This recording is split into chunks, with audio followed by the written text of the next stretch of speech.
तो मेरे 11th के सभी प्यारे विद्यार्थियों, आप सभी के लिए मैं आपका एग्जाम का एक बेस्ट तैयारी के लिए लेके आया हूं सैंपल पेपर का सॉल्यूशन।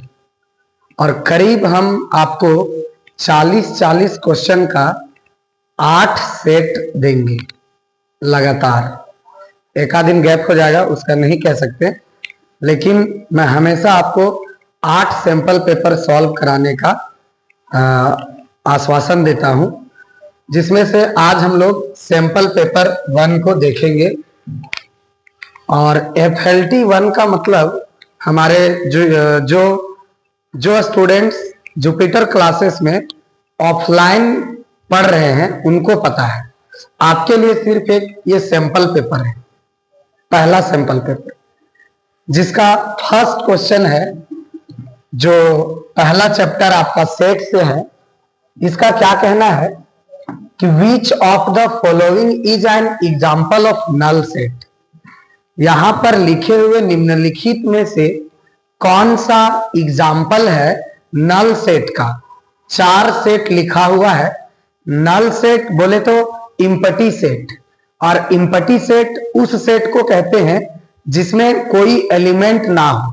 चलिए सबको बारी बारी से देखते हैं मेरे प्यारे विद्यार्थियों। हम यहां से देखते हैं ऑप्शन डी से। इस डी ऑप्शन में एक सेट बना हुआ है जो लिखा हुआ है सेट बिल्डर फॉर्म में, और यहां है x सच दैट x + 2 = 5, यानी कि इसमें x होगा और वो x कैसा होगा जिसमें 2 जोड़ने पर 5 आता होगा। x जो आपको लेना है वो नेचुरल नंबर लेना है। तो ऐसा कौन सा नेचुरल नंबर है जिसमें 2 जोड़ने पर 5 आ जाए? तो 3 है, तो 3 + 2 5 हो गया। इसका मतलब इस डी वाले ऑप्शन में एक एलिमेंट होगा 3। ठीक है, सी वाले ऑप्शन में देख लीजिए जरा। सी वाले में बोलता है x होना चाहिए रियल नंबर। ऐसा कौन कौन से रियल नंबर हैं जिनको यहां पर रखने पर -2 करने पर 0 आ जाए? तो हमें लगता है कि √2 एक ऐसा रियल नंबर है जिसका स्क्वायर करेंगे तो 2 आ जाएगा, और 2 - 2 करेंगे तो 0 आ जाएगा। मतलब √2 इसको सेटिस्फाई कर रहा है। तो इस सेट में कौन हो जाएगा? √2 हो जाएगा। तो इसमें भी एक एलिमेंट आ गया, इसमें भी एक आ गया। अब जरा बी में देख लेते हैं। x तो होगा, लेकिन x कैसा होगा? Even number. तो इवन नंबर होता है 2 4 6 8 ... इस तरीके से। तो ये भी पूरा खाली नहीं, ये भी नहीं, ये भी नहीं, तो बच गया ऑप्शन ए। तो इसके अनुसार ऑप्शन ए हमारा नल सेट का एग्जाम्पल हो जा रहा है, लेकिन उसको भी चेक कर लेते हैं कि वो नल सेट है या नहीं है। x एक इवन नंबर है जो 2 से बड़ा होना चाहिए। इवन प्राइम नंबर होगा, यहां पर even prime number. x is an even prime number greater than 2। 2 से बड़ा प्राइम नंबर। आपको प्राइम नंबर का अगर ज्ञान होगा तो प्राइम नंबर होता है वैसे नंबर जो 1 से बड़े हों, साथ ही साथ खुद से कटना चाहिए। तो ऐसा 2 हो जाता है, 3 हो जाता है, 5 हो जाता है, 7 हो जाता है, 11 13 ... आप देखेंगे साथियों कि यहां से लेकर के सिर्फ 2 को छोड़ के जितने भी प्राइम नंबर आएंगे सबके सब ऑड होंगे। इवन प्राइम नंबर सिर्फ एक ही होता है, और वो कौन होता है? 2। यहां पर बोला है 2 से बड़ा greater than 2, even prime number का बात किया है। तो ऐसा कोई नहीं होता है जो 2 से बड़ा इवन प्राइम नंबर हो। तो इसीलिए ये जो ऑप्शन ए है वो पूरा इम्पटी रह गया, पूरा खाली रह गया। और इस प्रकार से हम कह सकते हैं कि ये जो ऑप्शन नंबर ए है ये नल सेट का एक एग्जाम्पल है। ठीक है, आशा करता हूं आपको समझ में आया होगा। अब देखिए नेक्स्ट क्वेश्चन की ओर बढ़ते हैं। इसका कहना है कि द गिवन स्टेटमेंट, एक स्टेटमेंट दे रखा है। स्टेटमेंट है x such that x belongs to r। r का मतलब होता है set of all real number, और x जो होगा वो -2 से बड़ा होगा और 5 से छोटा होगा। आप देख सकते हैं x का जो लिमिटेशन दे रखा है, x greater than -2 and less than 5, इसका मतलब है कि x बिलोंग करेगा -2 से बड़ा और 5 से छोटा और उसके बीच वाला। देखिए यहां पर छोटा ब्रैकेट लगेगा या बड़ा ब्रैकेट लगेगा, ये डिपेंड करता है कि वैल्यू एक्सक्लूडेड है या इंक्लूडेड है। मेरे साथी जरा समझो, अगर लेस देन इक्वल टू रहा, अगर यह इक्वल टू रहता इसका मतलब क्या हुआ कि x का वैल्यू -2 और -2 से बड़ा होगा। इक्वल टू नहीं है मतलब सिर्फ x का वैल्यू -2 से बड़ा होगा, -2 नहीं होगा। तो इसीलिए यहाँ जब लेस देन सिर्फ रहे तो उस केस में आपको ओपन ब्रैकेट ऐसे यूज करना है, ओपन इंटरवल। तो यहां पर भी स्मॉल ब्रैकेट हो जाएगा, यहां भी इक्वल टू नहीं लगा हुआ इसीलिए यहां भी स्मॉल ब्रैकेट हो जाएगा। तो x belongs to -2, 5 open interval. तो ये कौन सा ऑप्शन है सर? ऑप्शन डी आपका करेक्ट आंसर हुआ। ठीक है, चलिए नेक्स्ट क्वेश्चन की ओर बढ़ते हैं मेरे प्यारे विद्यार्थियों। क्वेश्चन हम लिखते जाएंगे, आप भी क्वेश्चन कॉपी कलम लेके लिखते जाएंगे, ऑप्शन भी उतारेंगे, टिक भी लगाएंगे, सॉल्यूशन को भी समझेंगे और कॉपी में भी सॉल्व करते जाएंगे। थोड़ा वीडियो लॉन्ग होगा, उससे क्या दिक्कत है, हमको तो सीखना है ना, बात समझे। चलिए तो अगला क्वेश्चन की ओर हम बढ़ते हैं।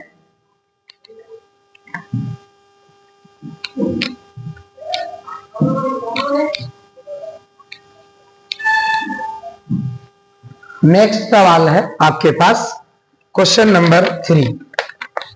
मेरे पास ये लिस्ट है सवाल का, ठीक है, और इसी से मैं सवाल कराऊंगा। चलिए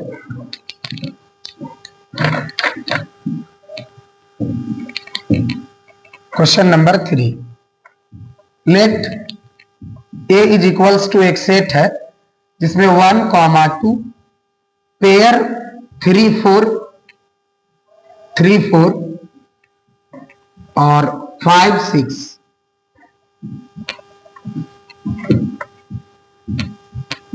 which of the following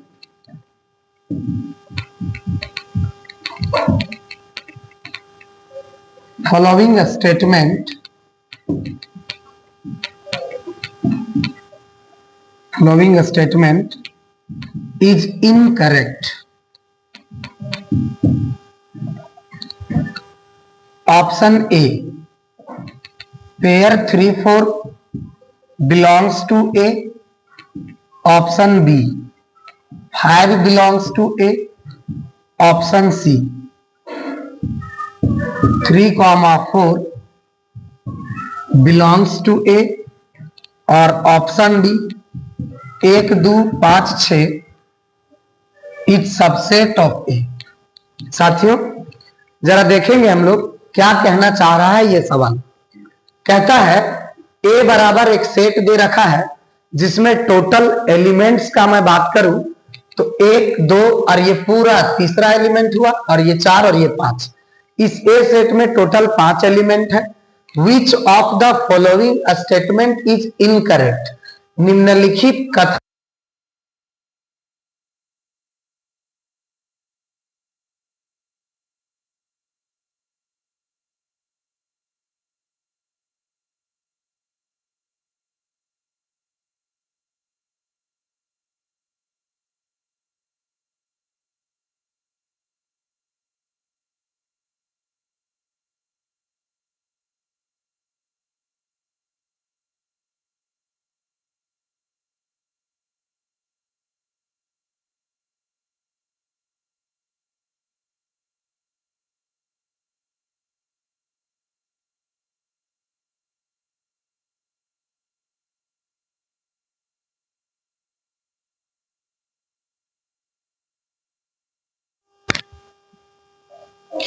दूसरा माइक लाइएगा रोशन सर।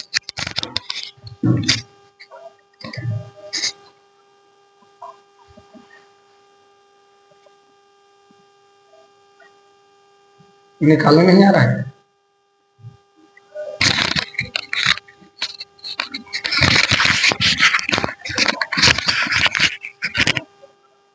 हाँ तो अब आवाज फ्रेश जा रहा होगा। अच्छा हाँ तो जरा देखिए, एलिमेंट रहेगा तो बिलोंग्स टू लगाएंगे, और अगर उस एलिमेंट को अगर हम सेट बना दें, मीन्स इसका कोई सबसेट बना दे, जैसे इसमें हम लगा दिया इस तरह से, ये सेट बन गया। और ये सेट ए का सबसेट हो जाएगा। बात समझे? कहानी क्या है कि अगर मेंबर है उस सेट का तो बिलोंग्स टू लगेगा, और उस मेंबर में अगर सेट बना दिए तो सबसेट हो जाएगा। अब इसी कॉन्सेप्ट से इस बात को समझ पाएंगे कि गलत कौन है। सबसे पहले इसका मेंबर कौन कौन है? एक सेट ए का मेंबर है, दो सेट ए का मेंबर है, पेयर 3 4 ये साथ में सेट ए का मेंबर है, 5 भी मेंबर है, 6 भी मेंबर है। अब देखिए ये पेयर 3 4 सेट ए का मेंबर है, बिलोंग्स टू लगेगा, ये सही है, ये ट्रू है। 5 सेट ए का मेंबर है, बिलोंग्स टू लगेगा, सही है। देखिए 1 2 5 6 1 2 5 6 सेट ए का मेंबर है, इसमें सेट बना देंगे तो ये सबसेट हो जाएगा, ये सही है। अब देखिए ये 3,4 पेयर वाला, ये पेयर 3 4 इस सेट ए का मेंबर था, और इसमें जब सेट लगा देते हैं सबसेट होना चाहिए ना, ये दे दिया बिलोंग्स टू, तो ये इनकरेक्ट है, ये गलत है। तो ऑप्शन सी हमारा सही आंसर होगा। ठीक है, चलिए नेक्स्ट सवाल की ओर बढ़ते हैं मेरे प्यारे विद्यार्थियों। Question number 4।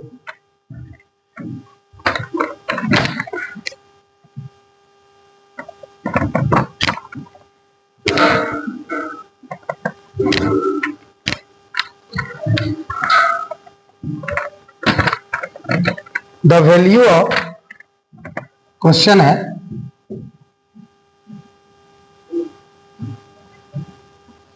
The value of sine 30 degree, cos 15 degree plus cos 30 degree sine 15 degree is option A. Option है 1/2, बी है 0, ऑप्शन सी है 1, ऑप्शन डी है 1/√2। चलिए इसका सॉल्यूशन हम देखते हैं। तो सबसे पहले हमारे पास जो चीज दे रखा है उसको देखते हैं। क्या है?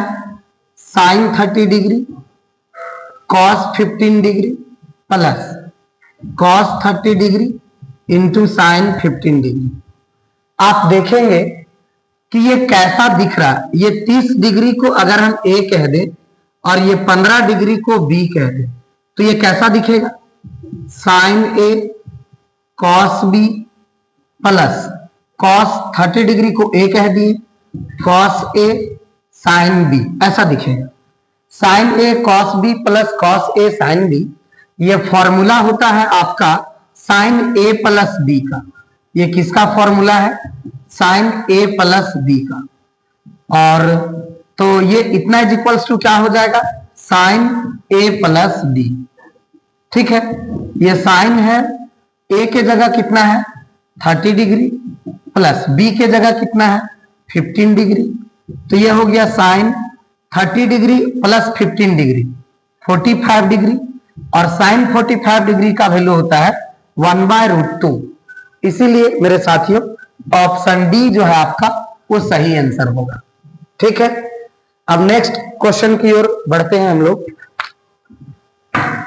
तब तक आप लोग इधर क्या करिए, सॉल्यूशन लिखते जाइए। जब तक तुम सॉल्यूशन नहीं लिखोगे, और अपना तैयारी के लिए आपको इन्वेस्ट करना पड़ेगा।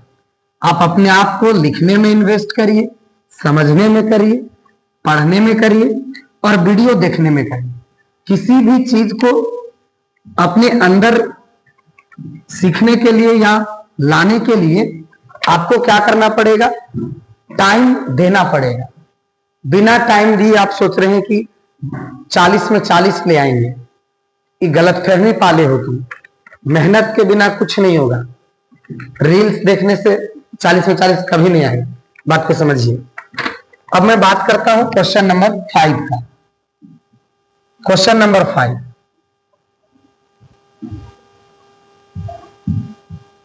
द वैल्यू ऑफ 10 19π/3 इज, इसका क्या होगा? Option A √3, option B -√3, option C 1/√3 और ऑप्शन डी -1/√3। ठीक है, चलिए अब मैं बात करता हूं इसका सॉल्यूशन। क्या पूछ दिया सर आपसे? आपसे पूछ दिया कि 10 19π/3 का वैल्यू क्या होगा। ठीक है, तो हम देखते हैं हमारे पास जो चीज है हथियार, इस हथियार का नाम है सलाई रिंच। ठीक है, तो इसको देखते हैं कि ये 10 है और 19π/3, इसको कैसे सोचते हैं यहां पर। सो जरा देखिए, इसको सोचते हैं मेरे भाई कि नीचे वाला के पहाड़ा में ऊपर वाला के करीब कौन है। 3 के पहाड़ा में 19 के इर्द गिर्द कौन आता है, तो 3 छके 18 आता है।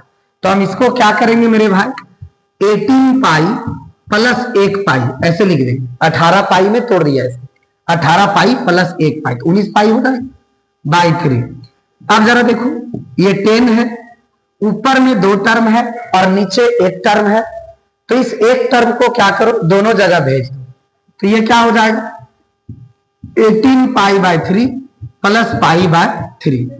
इसको काटोगे तो 3 6 जा 18 होता है, तो ये 10 6π + π/3 हो जाएगा।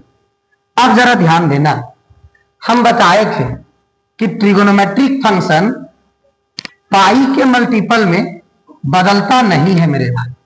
जैसे यहां पर जो एंगल आया है क्वाड्रेंटल एंगल, वो 6π है, और मैं क्लास में ये भी डिस्कस किया हूं कि इधर जो एंगल होंगे वो इवन पाई होंगे और इधर जो होंगे वो ओड पाई होंगे।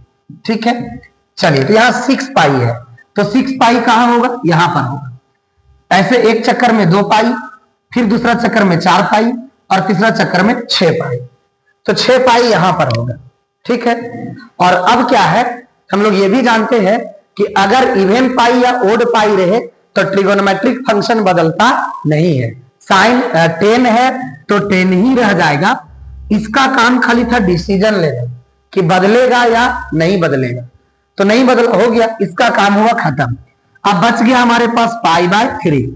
अब जरा देखो 6π यहां पर है और इसके साथ में प्लस समथिंग है, तो जब प्लस समथिंग रहेगा तो थोड़ा सा आगे चले जाना और तुम चले आओगे फर्स्ट क्वाड्रेंट में।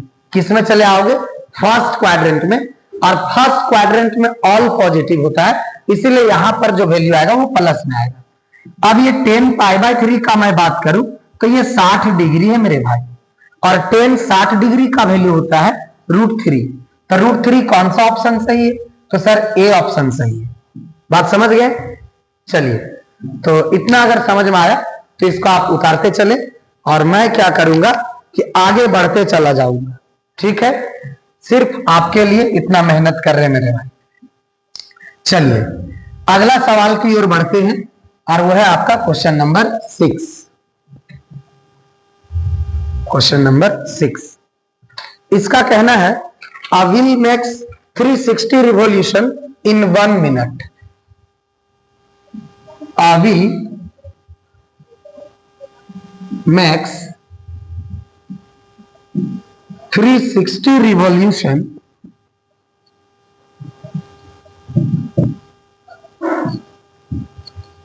in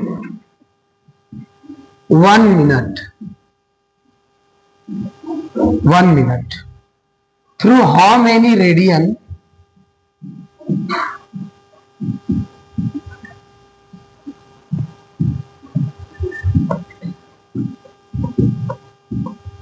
through how many radians does it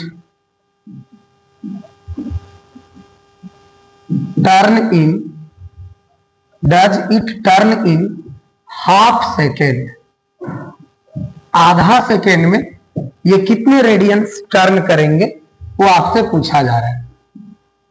पहला ऑप्शन है 2π radian, option number B 6π radian, option number C 12π radian और ऑप्शन नंबर डी 18π रेडियन। ठीक है, अब समझने का कोशिश करते हैं मेरे प्यारे विद्यार्थियों। अब देखते हैं कि इसका क्या कहना है। तो सॉल्यूशन में व्हील मेक्स 360 रिवॉल्यूशन, एक पहिया है, व्हील मतलब होता है पहिया, ये आपका व्हील है, चक्का जिसको आप बोलते हैं, ठीक है। और ये पहिया क्या कर रहा है कि 1 मिनट में 360 रिवॉल्यूशन कर ले रहा है। इस रिवॉल्यूशन का मतलब है यहां पर चक्कर। 1 मिनट में क्या कर रहा है पहिया, 360 चक्कर लगा ले रहा है, दन दन दन दन दन दन। बात समझ रहे कि नहीं?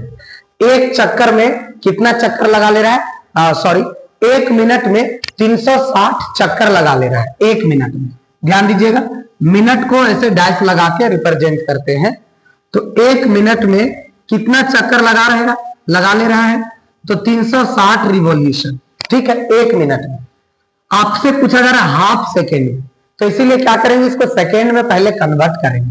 तो 1 मिनट में होता है 60 सेकेंड, इसका मतलब 60 सेकेंड में 360 चक्कर लगा लेना है।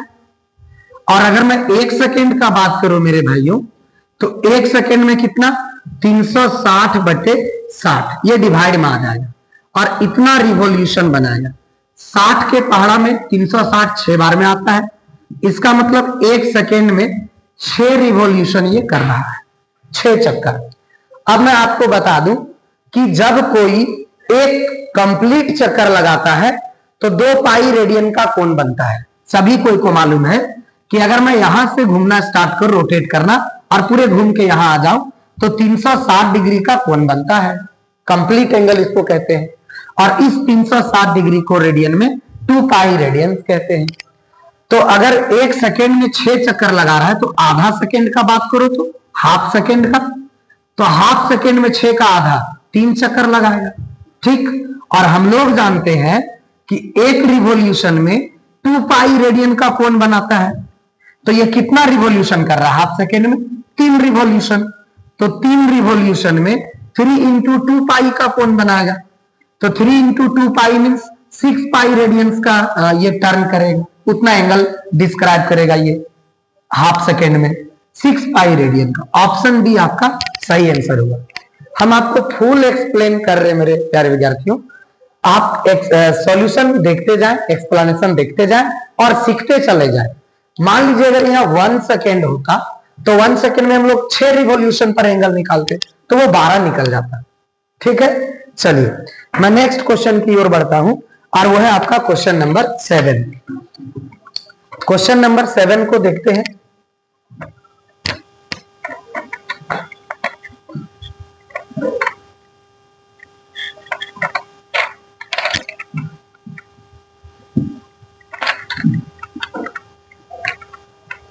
चलिए क्वेश्चन नंबर 7 की ओर बढ़ते हैं। इसका कहना है for any natural number, for any natural number n 10 raised to the power 2n plus 1 plus 1 is divisible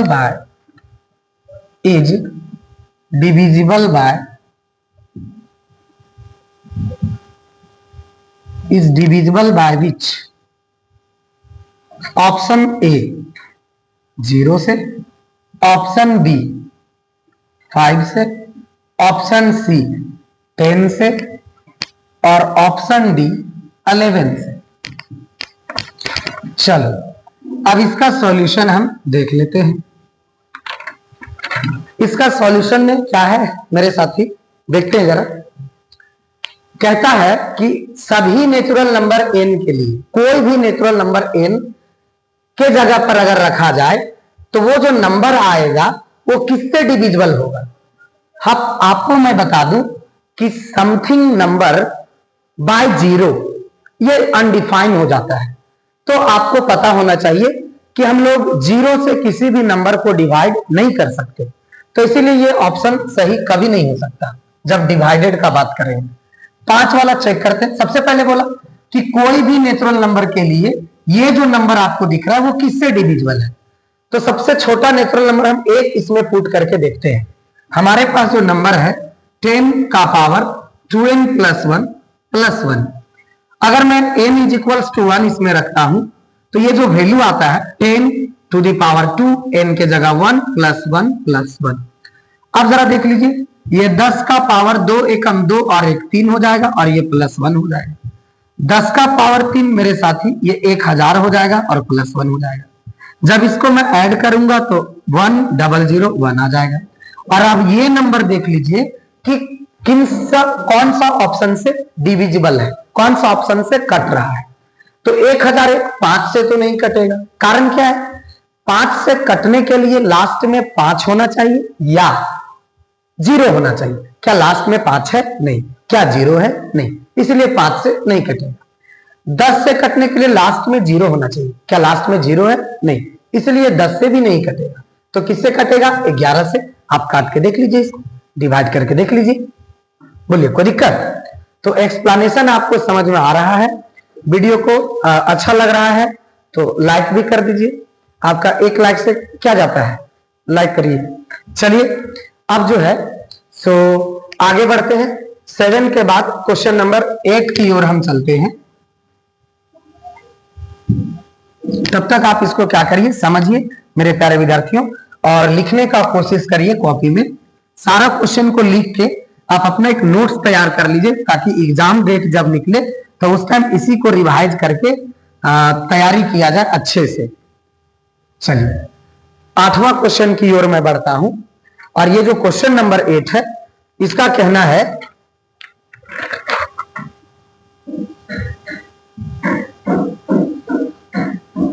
if 1 + iota by 1 - iota का whole power m is equals to 1, then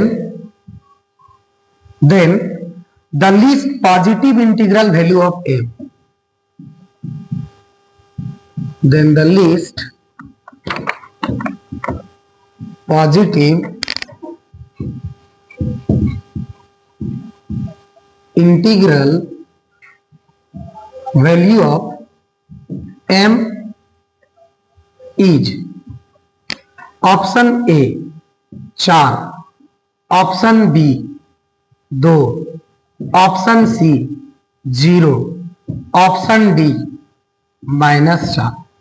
चलिए अब मैं देखता हूं, तो सॉल्यूशन में जरा देखिए क्या बात है। इफ का मतलब है हमारे पास जो चीज दिया हुआ है। मैथमेटिक्स के सवाल में आपको यह ध्यान देना है विद्यार्थीगण कि इसमें दिया हुआ क्या है और मांग क्या रहा है। क्या दिया है और क्या निकालना है, ये 2 बात आपको जरूर से सोचना चाहिए, देखना चाहिए। चलिए तो हमारे पास इफ का इतना, जब अगर इतना इज इक्वल्स टू इतना है, तब बताइए कि m का वो लीस्ट पॉजिटिव इंटीग्रल वैल्यू क्या होगा। ठीक है, चलिए तो इफ का मतलब होता है गिवन। हमारे पास गिवन है कि 1 + iota by 1 - iota का whole power m is equals to 1। कुछ देर के लिए मैं क्या कर रहा हूं कि ये पावर m भूल जा रहा हूं, सिर्फ अंदर वाला को सॉल्व कर रहा हूं। ठीक, तो जब इसको सॉल्व करेंगे तो 2 कॉम्प्लेक्स नंबर का डिवीजन का मतलब है कि उसको आप परिमेयकरण करके सॉल्व करेंगे, मींस रेशनलाइजेशन।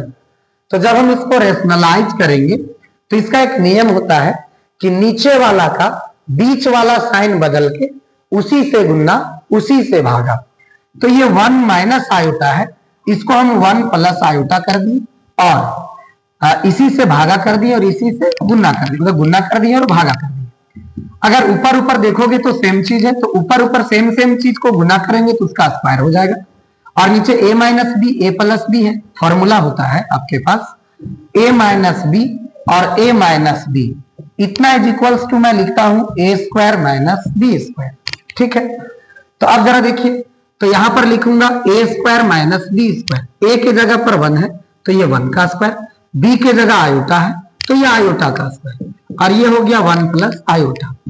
अब a प्लस बी का होल स्क्वायर तो बच्चा बच्चा को मालूम है, हमारे प्रधानमंत्री नरेंद्र मोदी जी को भी मालूम है, वो भी भाषण में बोले हुए हैं a प्लस बी का होल स्क्वायर क्या होता है।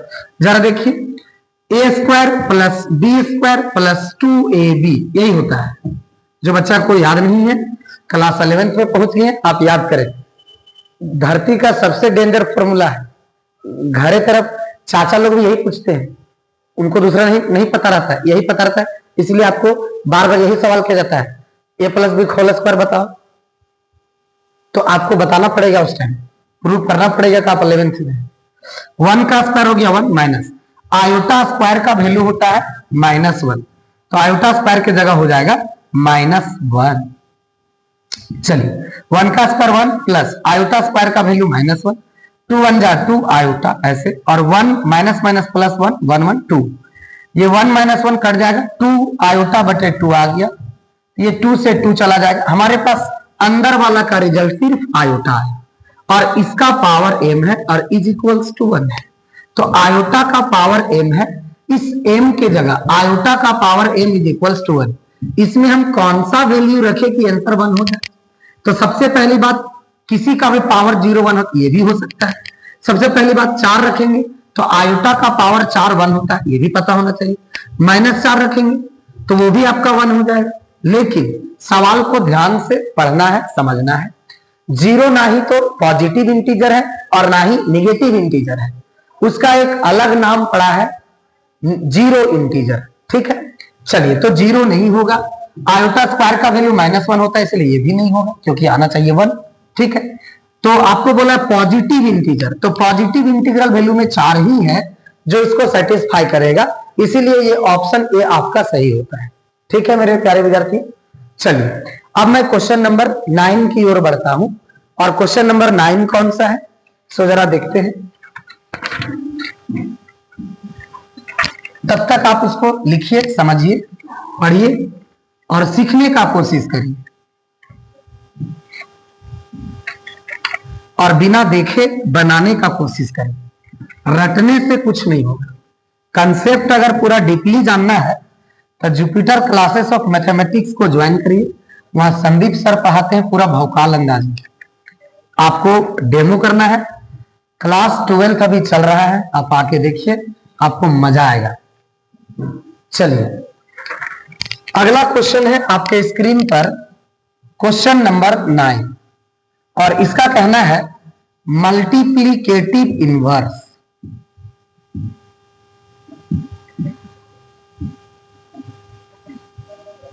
Multiplicative inverse of complex number 4 + 3 iota ईच, ठीक है।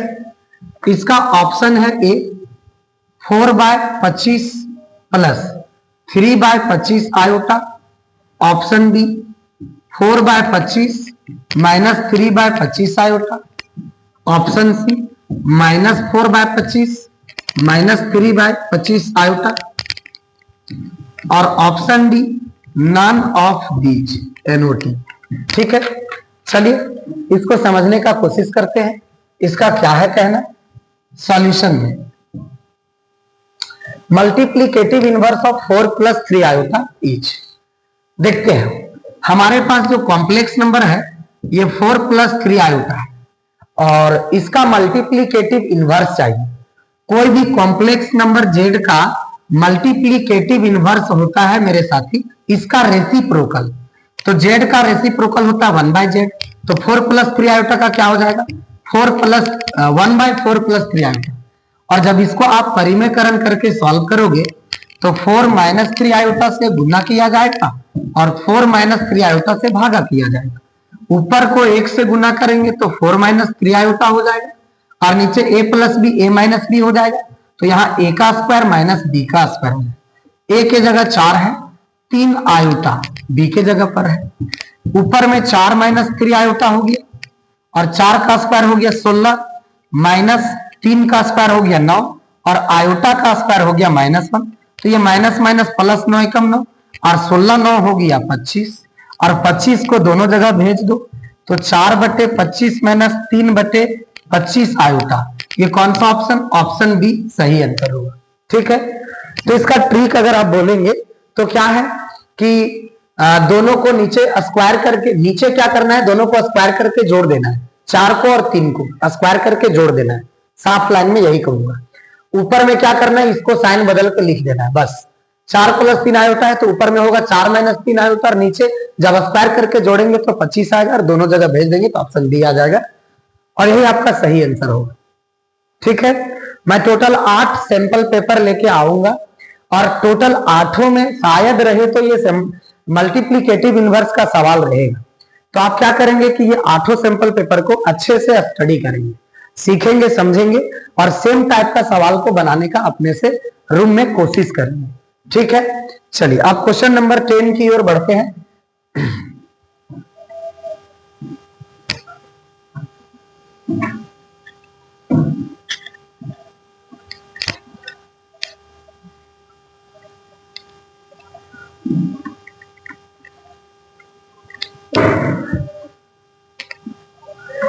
क्वेश्चन नंबर 10 कॉम्प्लेक्स नंबर से ही है। Modulus of the complex number, modulus of the complex number z equals to इतना is.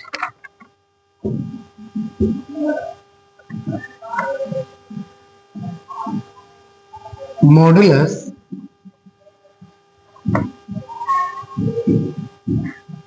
of the complex number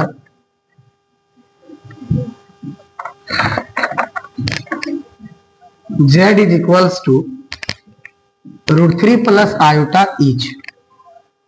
Option A 1, option B √3, option C 2 and option D is 4। देखिए, multiplicative inverse के बाद हम लोग देखने चले हैं मॉडुलस। z कोई कॉम्प्लेक्स नंबर है, एक्चुअल में ये है √3 प्लस आयोटा, और इसका हमको चाहिए मॉडुलस। तो मॉडुलस कैसे निकलेगा सर, ये जरा देखते हैं। तो मॉडुलस निकालने का एक फॉर्मूला होता है, मॉडुलस ऑफ z ये होता है √अंडर रियल पार्ट का स्क्वायर प्लस इमेजिनरी पार्ट का स्क्वायर, रियल पार्ट का स्क्वायर प्लस इमेजिनरी पार्ट का स्क्वायर। ठीक है मेरे भाई, अब रियल पार्ट बता दो कि इस कॉम्प्लेक्स नंबर में रियल पार्ट कौन है। तो रियल पार्ट पहचानने का नियम है कि जिसके साथ आयोटा नहीं है वो रियल पार्ट है, और जिसके साथ आयोटा है वो इमेजिनरी पार्ट है। चलिए, तो √3 के साथ आयोटा नहीं है, इसीलिए ये रियल पार्ट हो गया। तो इसका स्क्वायर प्लस इमेजिनरी पार्ट का स्क्वायर, तो इमेजिनरी पार्ट आयोटा के साथ वाले को इमेजिनरी पार्ट कहते हैं। तो आयोटा का साथ तो है ही नहीं कुछ भी, तो इसका मतलब वहां 1 है, 1 छुपा हुआ है। √3 का स्क्वायर तो 3 होता है, ये बच्चा बच्चा जानता है, और 1 का स्क्वायर 1 होता है, और 3 + 1 4 होता है, और 4 का स्क्वायर 2 होता है। यानी कि ऑप्शन सी आपका करेक्ट ऑप्शन होगा, सही आंसर आपका 2 है। कोई दिक्कत? तो इस प्रकार से मॉडुलस निकाल सकते हैं कोई भी कॉम्प्लेक्स नंबर का। जैसे आप कह सकते हैं होमवर्क में कि 1 प्लस आयोटा का मॉडुलस निकाल लीजिए, -3 + 4 आयोटा का मॉडुलस निकाल लीजिए, आप -1 - √3 आयोटा का मॉडुलस निकाल लीजिए। इसका मॉडुलस आप इस फॉर्मूला से निकाल के देखिएगा मेरे प्यारे विद्यार्थियों। ठीक है, मैं अगला क्वेश्चन की ओर बढ़ता हूं। तब तक आप रोशन सर देखिए तो वीडियो का लेंथ कितना हो गया है। हाँ, तो इस वीडियो को सेव किया जाए।